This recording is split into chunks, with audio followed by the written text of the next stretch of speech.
Bismillahirrahmanirrahim. Assalamualaikum warahmatullahi wabarakatuh. Alhamdulillah rabbil alamin. Assalatu wassalamu ala rasulihil amin sayyidina wa habibina Muhammad ibn Abdullah wa ala alihi wa sahabatihi ajma'in wa ba'd. Saya kurang tahu Pak Dino apa sudah masuk. Yang saya hormati Pak Profesor Tirta yang saya hormati. Saya tidak tahu apa lagi yang saya sampaikan setelah mendengarkan presentasi beliau. Saya kira sudah di-cover sedemikian luas. Sangat analytical sekali dan saya kira memberikan banyak informasi-informasi baru kepada kita semua. Gus Yusra Sidqi, terima kasih atas kehormatan ini, diberikan kesempatan bersama-sama pada malam hari ini waktu Indonesia dan pagi hari waktu New York. Gus moderator yang saya hormati, dari Inggris ya? Dari Inggris? Ya, saya sedang di Inggris sekarang. Alhamdulillah. Peserta webinar, teman-teman semua, syukur alhamdulillah tentu kita panjatkan pertama kali kepada Allah Subhanahu wa taala, salawat dan salam kepada junjungan kita Muhammad sallallahu alaihi wasallam. Saya sebelum memasuki materi, karena ini tentang Pak Kiai dan betul-betul mengingatkan kita semua tentang beliau, saya punya cerita lucu bersama beliau. Jadi sekitar beberapa bulan setelah 9/11 tahun 2001, itu beliau diundang ke Amerika oleh State Department bersama Pak Din Syamsuddin dan Ketua Persis, Kiai Maman kalau tidak salah namanya, dari Jawa Barat, untuk datang ke Amerika bertemu dengan beberapa tokoh agama. Rupanya salah satu yang harus mereka atau beliau temui adalah Imam Kota New York gitu. Nah, diutuslah mereka ke kota New York, datanglah ke Islamic Center, masjid yang kami pimpin ketika itu. Lalu setelah beliau tiba di masjid, duduklah di tempat tamu, lalu sekretaris mempersilahkan imam yang akan ditemui di kota New York itu. Keluarlah saya menemui beliau. Ketiganya ngakak, ketawa terbahak. Pak Kiai bilang begini sama saya, rupanya di sini juga yang saya temui orang wajah Nusantara juga katanya. Nah, beberapa bulan kemudian, beberapa tahun kemudian kalau tidak salah, Pak Kiai datang lagi ke kota New York bersama dengan beberapa tokoh agama. Saya sempat bawa ke beberapa tokoh agama di kota New York, termasuk rabi-rabi Yahudi. Nah, sekembali itu beliau kemudian meminta Pak Maktub, mantan dubes kita di Qatar, tolong dihubungi Mas Syamsi Ali di kota New York untuk membantu mendirikan cabang istimewa NU di Amerika Serikat. Nah, saya sampaikan cerita ini karena penting untuk teman-teman NU dan khususnya para mahasiswa dan generasi muda. Pak Maktub kemudian menelpon saya dari Qatar ketika itu dan meminta agar dibantu mendirikan cabang istimewa NU di Amerika Serikat. Saya diamkan. Saya diamkan itu pertama karena saya tidak ingin menolak permintaan Pak Kiai karena saya khawatir saya berdosa kepada seorang guru. Yang kedua, saya diamkan karena saya ini seorang imam yang di belakang saya itu adalah manusia yang ragam latar belakang. Tapi juga karena saya ini tamatan pesantren Muhammadiyah. Beberapa bulan kemudian ternyata beliau meminta kepada konjen di kota New York namanya Ibu Nini ketika itu agar membujuk saya gitu. Dipanggillah saya sama Ibu konjen. Dia katakan, Pak Syamsi ini Pak Kiai katanya minta begini-begini. Kok belum dijawab? Saya katakan, Bu Nini, saya ini kan kader Muhammadiyah. Nah, rupanya didengar oleh beliau itu. Apa kata beliau? Beliau sendiri yang kontak ke saya. Dia katakan, Mas, dia panggil saya Mas. Mas, saya ini kalau diminta jadi ketua Muhammadiyah, mau katanya. Yang saya ingin sampaikan kepada teman-teman bahwa beliau itu adalah seorang yang luar biasa, tokoh agama kita, tokoh nasional kita. Tapi yang terpenting adalah seorang tokoh yang sangat inklusif, merangkul semua. Merangkul semua kalangan. Dan saya kira kita berjasa harus belajar kepada beliau. Alhamdulillah, pada malam hari ini saya diminta berbicara tentang Amerika. Makanya saya tidak menampakkan diri sebagai seorang santri. Pura-pura kayak Profesor Tirta lah. Ya, seorang akademis gitu. Jadi, saya memang kurang tahu kenapa Amerika ini masih menjadi sebuah daya tarik ya. Sebuah peristiwa yang terjadi di Amerika kerap kali akan menjadi diskusi di mana-mana. Tentu ini menandakan bahwa Amerika memang masih kuat. Minimal dalam hal persepsi. Amerika dianggap sebagai superpower. Tapi kenyataannya dunia kita sekarang itu sebenarnya tidak ada lagi superpower. Karena power sudah shared. Ya, jadi kekuatan dunia itu satu bagi-bagi. Ya. Maka kata superpower sungguhnya yang dilengketkan kepada Amerika itu lebih kepada sebuah persepsi. Nah, kenyataannya sekarang dalam menghadapi COVID-19 saja Amerika nampak seperti lemah. Ya. Ini mungkin karena kepemimpinan, boleh juga karena memang itu adalah tanda bahwa Amerika memang tidak selalu superpower dalam hal kesehatan atau bidang kesehatan. Tapi namun demikian kita akui bahwa Amerika memang masih kuat. Secara militer, Amerika tentu kekuatan militer terkuat dunia. Secara ekonomi walaupun dibayang-bayangi oleh China juga masih sangat kuat. Dan tentunya tidak kalah pentingnya adalah pengaruh politik Amerika secara internasional saya kira masih sangat besar. Tapi menurut saya, satu hal yang menjadikan Amerika ini hebat dan istimewa adalah ada pada dua hal. Yang pertama seperti yang disebutkan Pak Tirta tadi bahwa Amerika ini tidak pernah ditentukan oleh perorangan. Nah, tadi banyak disebut tentang kebijakan luar negeri. Tapi sesungguhnya juga kebijakan dalam negeri tidak terlalu banyak berpengaruh oleh perorangan. Kenapa? Karena Amerika itu adalah sebuah institusi ya, dengan konstitusi yang solid. Sehingga seorang presiden yang sangat unpresidential bernama Donald Trump sekalipun tidak terlalu banyak berpengaruh kepada kehidupan Amerika secara keseluruhan. Ya adalah kasus-kasus terjadi di sana-sini. Tapi bayangkan kalau Donald Trump itu menjadi presiden di sebuah negara Afrika misalnya, atau di Asia. Mungkin sudah jadi diktator kan gitu. Nah, ini menunjukkan bahwa Amerika itu dari segi institusi sangat kuat. Dan tidak akan goyah dengan hanya seorang goyangan Donald Trump. Ya. Maka saya masih sangat optimis bahwa Amerika akan masih sangat kuat. Walaupun memang dalam 4 tahun terakhir ini luar biasa tergoyah sesungguhnya. Ya. Nilai-nilai Amerika, dan ini kekuatan Amerika yang kedua, kehebatan Amerika yang kedua, adalah bahwa Amerika memiliki nilai-nilai universal yang sangat hebat. Ya. Kita kenal bahwa ini adalah lembahnya demokrasi, kemudian HAM masih dihargai. Ya, saya sebagai minoritas muslim hidup di Amerika, kita akui adanya kasus-kasus diskriminasi sana-sini. Tapi secara umum kita harus akui bahwa Amerika memberikan kebebasan ya kepada semua orang yang beragama. Pak Dino kelihatannya masuk tuh, ada di chat. Kalau misalnya beliau harus tergesa-gesa, saya bisa memberikan kesempatan dulu kepada beliau, saya bisa nyambung. Bagaimana Pak Moderator? Boleh, ya. Boleh kita persilakan terlebih dahulu Bapak Dino Patijalal yang sudah hadir di sini untuk memberikan poin-poin mengenai general overview terhadap Pilpres Amerika Serikat dan bagaimana dampaknya terhadap dunia dan khususnya terhadap Indonesia. Bapak Dino Patijalal, waktu dan tempat saya persilahkan.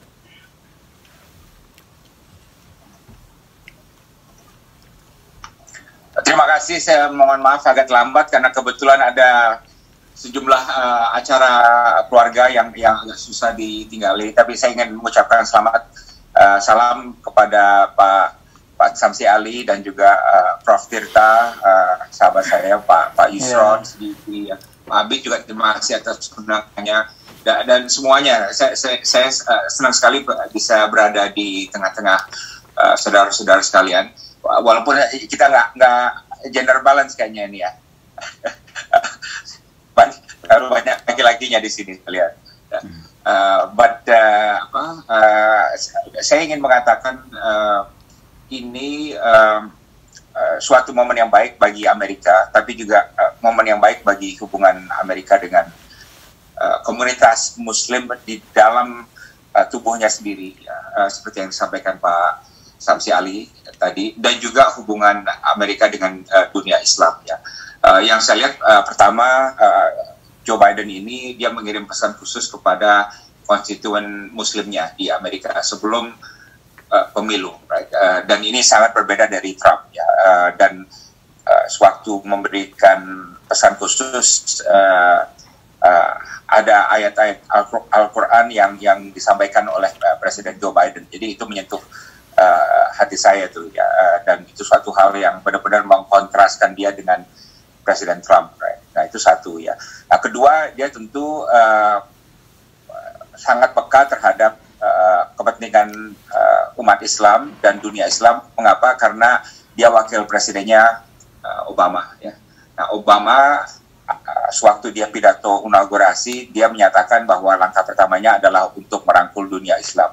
Right? Nah, ini kemudian berlanjut pada pidatonya di Mesir kepada dunia Islam, kepada umat Islam, dan juga dilanjutkan di Indonesia ya sewaktu Obama berpidato di Universitas Indonesia gitu, ya, yang sebetulnya juga merupakan kelanjutan dari pidatonya di Mesir. Gitu, ya.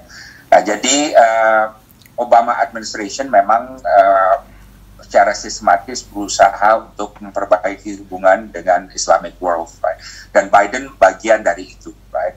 Memang tidak begitu efektif, to be honest ya. Tidak 100% efektif ya. Dalam arti apa? Dalam arti setelah ada polling di dunia Islam, ada beberapa negara yang tidak mempan gitu, image Amerika masih tidak terlalu baik di negara-negara tersebut ya, termasuk di Timur Tengah gitu ya. Jadi poin kedua, Biden adalah wakil presiden Obama yang sangat pro dunia Islam ya, Islamic world, right. Nah, ketiga yang saya lihat, saya sangat meragukan ya, mohon maaf sekali, meragukan Presiden Biden akan mendorong perdamaian Israel-Palestina. Ya, kenapa saya katakan itu?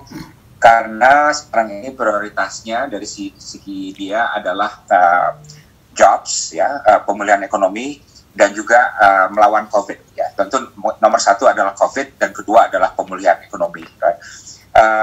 Kalau dia mau mendorong Palestina dan Israel untuk berunding dan berdamai, dari sisi dia mungkin hampir seluruh sebagian besar energinya dia akan masuk ke sana gitu, karena ini adalah perundingan yang sangat pelik ya, seperti dulu dialami oleh Presiden Carter sebelumnya dan lain sebagainya gitu. Jadi kemungkinan besar dia akan bilang saya nggak ada waktu untuk nge-push ini, dan juga belum tentu berhasil, mendingan saya fokus untuk melawan COVID dan ekonomi gitu, ya. Jadi saya kira itu akan menjadi tantangan, paling nggak untuk 2 tahun pertama dia tidak akan bisa untuk mendorong perundingan Palestina Israel, dan ini mungkin bad news bagi Palestina ya. Tapi good newsnya juga Good newsnya Presiden Biden nanti akan beda dari Presiden Trump dalam arti dia tidak akan mau menuruti Israel ya. Dulu itu Israel sangat tidak suka sama Obama gitu ya.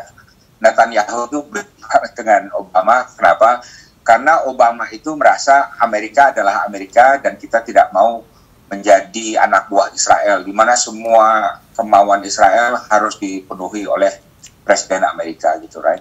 Jadi Amerika itu Presiden Obama sangat menjaga jarak dengan Netanyahu gitu, dan akhirnya hubungan tidak bagus ya. Nah, Trump berubah 180 derajat, semua yang diinginkan Israel dipenuhi oleh Presiden Trump ya. Kenapa? Karena dia juga ingin ada dukungan finansial dari industrialis orang keturunan Israel yang ada di Amerika, right? Nah, Biden akan berubah kalau menurut saya ya, dia tidak mau seperti Obama Amerika di bawah ketiaknya Israel. Jadi saya yakin walaupun hubungan tentu akan dekat ya sebagai sekutu, tapi Biden akan memperlakukan Israel agak beda. Nah, tapi juga yang menarik, saya melihat nanti Presiden Biden akan memperlakukan Arab Saudi dengan beda juga ya. Kalau Presiden Trump itu mempunyai kebijakan yang khusus terhadap Arab Saudi, bahkan negara pertama yang dikunjungi adalah Arab Saudi. Gitu, ya. Ada berbagai kepentingan ya, ada kepentingan strategis, kepentingan militer, tapi ada kepentingan politik dan mungkin ada kepentingan pribadi juga ya. Kita sama-sama tahu apa itu, gitu, right? Nah, nampaknya akan beda itu ya. Biden udah bilang bahwa Amerika tidak akan mendukung perang Saudi di Yemen misalnya. Ya kan selama ini Trump tutup mata dan Trump bilang ke Arab Saudi, kamu ngapain aja di Yemen terserah, kita akan dukung ya, senjata dan segala macam kita tidak akan kritik dan lain sebagainya gitu, right? Jadi Biden akan berbeda, akan lebih kritis, apalagi Demokrat biasanya memang lebih tajam memperhatikan masalah-masalah hak asasi manusia gitu, right? Terakhir, kalau mengenai Amerika dan Indonesia, saya kira dampaknya akan bagus karena Biden itu, kalau Trump itu tidak mempunyai kebijakan terhadap Asia atau terhadap Asia Tenggara, apalagi terhadap Indonesia gitu.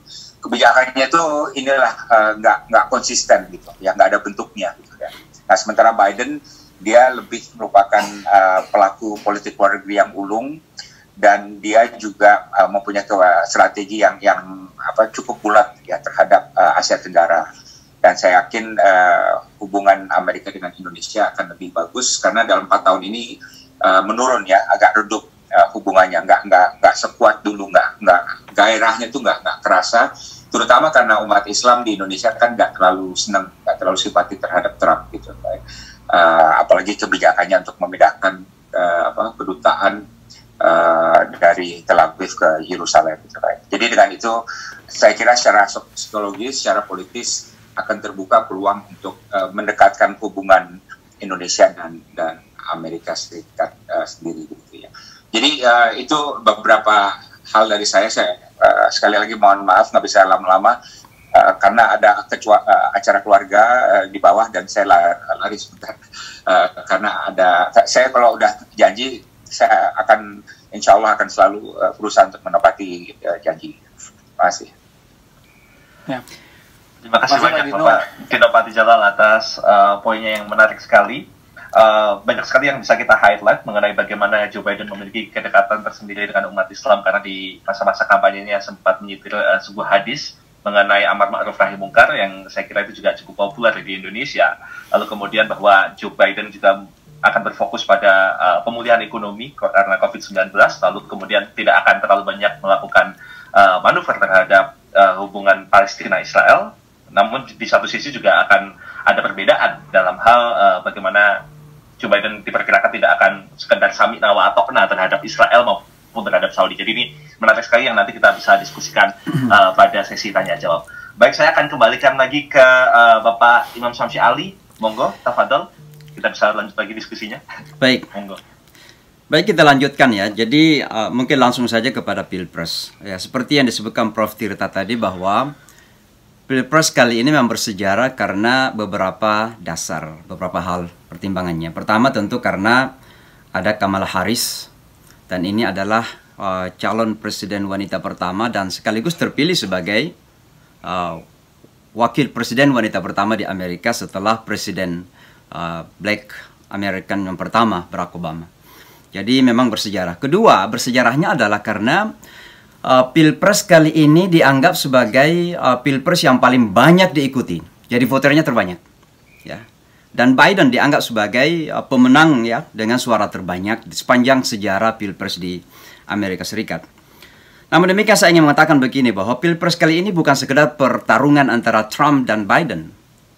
Tapi ini adalah pertarungan antara what America is all about. Ya, tentang Amerika yang dan non-American. Ya, karena sejujurnya apa yang telah ditampilkan oleh Donald Trump selama ini sesungguhnya sangat jauh dari Amerika yang kita kenal. Apalagi dari perspektif seorang imigran seperti saya. Yang pertama tentunya karena Amerika ini adalah land of immigrant. Ya. Amerika ini adalah bumi imigran. Yang native atau pribuminya Amerika itu native Indians yang sudah berusaha dieliminir oleh orang-orang putih. Ya.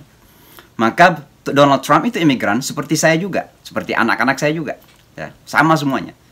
Dan kata orang Amerika, either you came many centuries ago atau kemarin datang di Amerika, itu semua orang Amerika gitu. Ya, jadi diakui sama sebagai orang Amerika. Tapi Donald Trump berusaha untuk justru mengundermining, merendahkan nilai-nilai imigrasi di Amerika. Ya, kita lihat apa yang terjadi kepada para Hispanik ya, anak-anaknya dipisahkan dari orang tuanya. Dan orang tuanya dipaksa pulang ke negara-negara mereka, sementara anak-anaknya harus diambil oleh negara karena setiap anak yang lahir di Amerika dianggap sebagai orang Amerika. Ini kan tidak punya hati sesungguhnya. Belum lagi misalnya Muslims Bank yang jelas mengabaikan apa yang disebut dengan Justice for All. Ya. Ada pelarangan orang Islam masuk Amerika di tahun 2017. Dan itu sekaligus pertanda anti-Islamnya Donald Trump. Ya. Dan memang Donald Trump didukung oleh white supremacy yang rasis, yang anti-Islam, anti-imigran, anti-non-white, dan seterusnya. Maka sesungguhnya pertarungan Pilpres kali ini adalah pertarungan antara American values dan un-American values, kira-kira begitu ya. Dan itu bisa kita lihat bagaimana karakter Donald Trump sekarang, bahwa dengan kemenangan Biden yang sangat menonjol, sudah 306 ya electoral kemenangannya, kemudian lebih 6 juta kemenangannya pada pagi hari ini, tapi Donald Trump belum mengakui kekalahan. Nah, ini menunjukkan siapa Donald Trump yang sesungguhnya. Dari aspek hubungan internasional kalau kita melihat, ya, selama 4 tahun ini Donald Trump telah menjadikan Amerika isolated, terisolasikan. Ya, hampir dari banyak sekali organisasi-organisasi internasional di mana Donald Trump menarik diri. Ya, termasuk Climate Change Treaty Paris misalnya, kita kenal ya dari lingkungan hidup. Kemudian juga yang terakhir sekali, di tengah-tengah seharusnya ada global partnership melawan COVID-19, justru Donald Trump keluar dari WHO. Ya, pertanda bahwa Trump memiliki political isolationism, ya, mengisolasi diri, karena memang motonya adalah America first, ya, Amerika dulu. Terjadi nasionalisme yang sangat sempit sekali, sehingga motto atau slogan to make America great again sesungguhnya bisa dipahami dua hal. Positif bahwa orang Amerika memang ingin dijadikan sebagai lebih hebat lagi, tapi sesungguhnya negatif adalah bahwa making America great again itu artinya making America white again, menjadi negara putih lagi. Ya, dan itu bagian dari rasisme Donald Trump. Rasisme Donald Trump ini terlihat ketika menjadi presiden, salah satu target utamanya adalah menghapuskan segala kebijakan-kebijakan yang pernah diambil oleh Barack Obama. Dari Obamacare sampai kepada yang disebutkan Profesor Tirta tadi, sanksi Iran, ya, yang dihapuskan kembali, sampai kepada membuka hubungan diplomasi dengan Kuba pun dihapuskan.